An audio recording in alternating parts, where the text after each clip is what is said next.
What's up guys, I'm BTC. This is the follow-up video to Brute, the brand new Talon Tank Hero concept. I'm going to answer a bunch of your questions and also show you some of the design behind the character.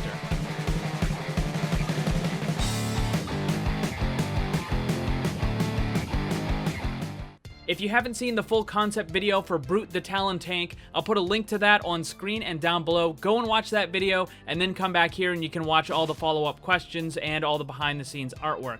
Once more, quick shout out to X-SEIDE-T, who helps me make these character concepts. He does some great work, and I'm going to put his link in the description as well. Let's get started. First question, did you base Brute's looks on the Talon AI from Retribution? If you never played it, the Retribution event, the main enemies were all Talon agents and soldiers, and there was a boss that was heavily armored. He had these gigantic weapons and stuff. So when I was telling X-SEIDE-T what I wanted Brute to look like, I described him as being a very large character. He had heavy armor, fully covered, and I also gave him some of the images from the Retribution event to use as a reference starting point. So yes, there was a little bit there, but I emphasized that Brute needed to be his own thing. Why are all your creations taller than Lucio and smaller than Reinhardt? It's because Lucio is one of the shortest characters in the game and Reinhardt's one of the tallest. So I just use them as reference points so you guys can very clearly tell where the new character is going to be as far as height and size. Who counters and gets countered by Brute, and which heroes pair up well with him? So the characters that counter Brute are going to be any of the medium to long range DPS, Pharah, Widowmaker, Hanzo, McCree, Soldier, Junkrat, Bastion. Anything that stays out of his range is going to be a good counter against him. As far as what he counters, it's going to be the more close range characters like Reinhardt, Zarya, and also Brigitte is probably going to be heavily countered by Brute as well. Also, some of the other characters that will try to dive your back line, like Winston and Hammond. You hit them with the Biotic Slash, and they're just not going to go anywhere. It's not quite as good as Sombra using the hack on them, but it's still going to be a very potent defense. As far as what characters he pairs up well with, it's going to be some of the more squishy characters, because he's going to be absorbing that damage that they would normally have been taking, and instead they're going to have a little bit more survivability because of it. However, keep in mind, the tether on the Lifelink is only 15 meters, so it's not like you're going to be able to put that tether on a Tracer or a Genji and then have them go way in the back enemy line and you'll still be able to provide that protection. It's not going to happen because the Lifelink just isn't going to reach. Brandon Oot, really? Yes, I can tell you're impressed by my clever naming system. Originally, I was going to name him Brandon Utel and then call him Brutal, but I didn't really like that, so I decided to shorten it to just Brute. Won't he be an ult charge battery? No, because he has armor and damage resist, unlike Roadhog. In fact, he'll probably give less ult charge than Roadhog, Winston, or even Hammond.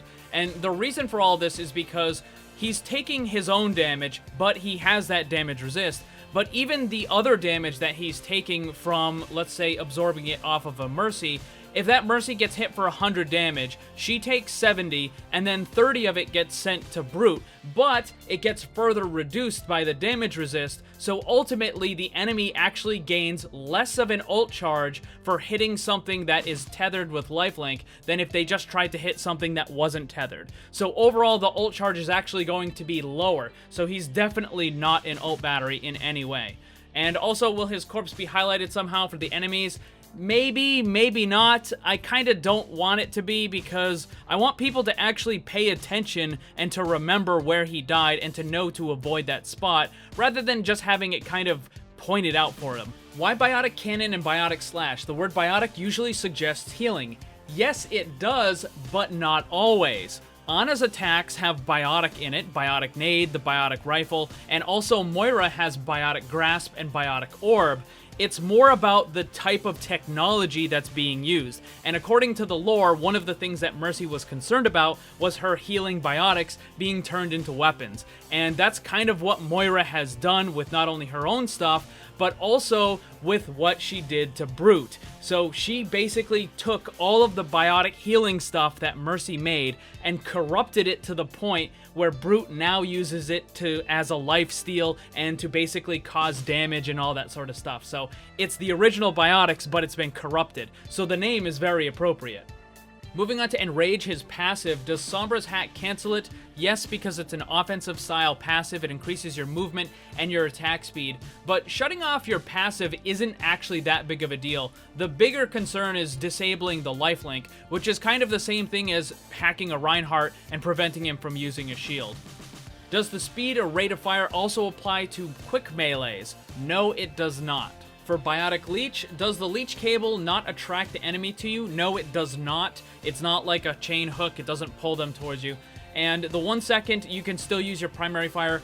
Yes, but there's going to be the standard delay after using an ability, so it's probably about a half a second after where you can start attacking. Moving on to the Lifelink ability, how long does the Lifelink last? It's semi-permanent. It's like Mercy's healing tether. Once you put it on a teammate, it stays there until either they go out of range, you manually break the connection, or they go out of line of sight, which is the example that you gave. And that leads into the next question, which is, can Brute attack and use the lifelink at the same time? And the answer is yes. You put it on someone, and then you go and you start attacking. And the reason why I allow you to attack at the same time is because you're not really healing anybody. It's not like the primary function. You're just absorbing some of their damage. So it's a tanking ability, but you need to be able to do the other stuff as well. So yes, you absolutely need to be able to attack while the lifelink is up. Next up is the Biotic Slash. A lot of you guys had questions about this. So first one, would Pharah's vertical movement count as movement for the Slash? Yes, I think it's more about movement in a 3D space, so whether you're moving forward, back, left, up, down, whatever direction you're going to take damage. And then what about if Reinhardt pins you or Lucio boop? Well, if Reinhardt pins you, then you're pretty much going to be dead anyways. Most characters, I think more than 90% of the roster is just going to be instantly done. But as far as like the Lucio boop and how those combinations would work, I specifically designed it so that, yes, other abilities can combo with it and do extra damage, whether it's a Lucio boop or a Roadhog hook. And I know a couple of people mentioned in the comments how they thought it might be a little too strong. But think of it this way. Both characters need to have the ability available, the Biotic Slash and the boop. Both of them then need to use them within a few seconds of each other on the same target, which means that you have to be coordinated enough to do that. Now, I'm not saying it's the most difficult thing ever, but I like the fact that there are combos that you can do. Because right now, really, the only combos you have are with ultimates. You have an EMP and a Shatter, or you have a Grav and a Dragon, or whatever it happens to be, a bunch of different ones, but it's almost always the ultimates. And I would like to see more possible combos with just regular abilities, add more synergy between the characters. So does the combination of the two abilities have a little bit stronger of an effect than just them individually? Yeah, probably, but I think that's a good thing, and I think that they should add more of it. Doesn't the Lucio heal overpower the Biotic Slash damage? No, it definitely doesn't.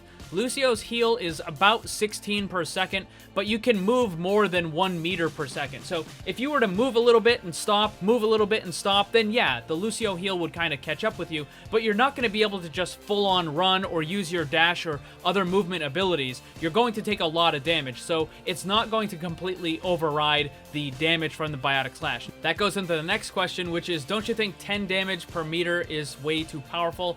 Admittedly, it might be a little bit on the high side, but the thing is, I want it to be threatening enough where the player doesn't just forget that it's there and just ignore it. I don't want you to be like, oh, hey, I got hit with the slash. Well, I'm just going to keep running anyways because it's not that bad. I want it to be severe enough where the player is like, okay, now I have a decision to make. Do I want to move and take a pretty decent amount of damage, or am I going to stay in this relative area? So yeah, it might be a little bit high. It would require a little bit of playtesting, but it needs to be a threat. How does the Biotic Slash interact with barriers? It doesn't. It goes right through it because it's a melee type ability like Reinhardt and Brigitte's normal attacks. By the way, the distance on the Biotic Slash is 7 meters. To give you comparison, Reinhardt's attack is 5 meters, Brigitte's attack is 6 meters, so it's a little bit further than a Brigitte attack, but it probably doesn't have as quite a wide as an arc. Biotic Slash would be cleansed by a Zarya Bubble or Mei Ice Block? Yes, also Wraith Form and anything else that has a cleanse ability. What happens if you get hit by a melee cleave? You move forward, an example, 0.5 meters to the right, and then after that you move to the 0.5 to the left. Would you get the 10 damage? Yes. So the way that a lot of the damage abilities in this game, and even some of the healing ones, the way they work is in much smaller increments. For example, with Winston, he does 60 damage per second, but it's not like you wait a full second and then bam, you get 60 damage. It's a slow damage over the course of 1 second. So for this, it would work in much, much smaller increments. If you just kind of shuffle a little bit to the left, maybe you take 1 or 2 points of damage. So just like with some of the other stuff, you don't have to move a full meter and then all of a sudden you take 10 damage. It's going to be divvied up in much, much smaller increments. Moving on to his ultimate, Endless. So the first thing is, I had a whole bunch of people commenting that the Endless ultimate sounds like something from another game, specifically Paladins. Apparently there's a character named Terminus. I've never played Paladins. I have absolutely no idea who the characters are or what their abilities are. So the fact that it's similar is just purely a coincidence, at least partially. And I say that because the self-res is not an original thing. It's been around for a long, long time. In fact, Dota 2, or Dota the original, had a character named Skeleton King who later became Wraith King, and his ultimate is self-res. That character's been around for over 10 years, I think close to 15 years. So Paladins definitely didn't invent that sort of thing. In fact, that's where I got the inspiration for the Endless ultimate. It was from the Wraith King character, and here's a quick little video of what that looks like. Now, the difference is that this one activates automatically, and rather than doing damage, it just slows down everyone in the area. So I modified that a little bit to work better with what I thought Brute would need to have. Little tangent I want to go on is talking about these abilities, because whenever a new character gets released or a new game comes out and it has abilities similar to something else, you always have these people like, this is copied from such and such.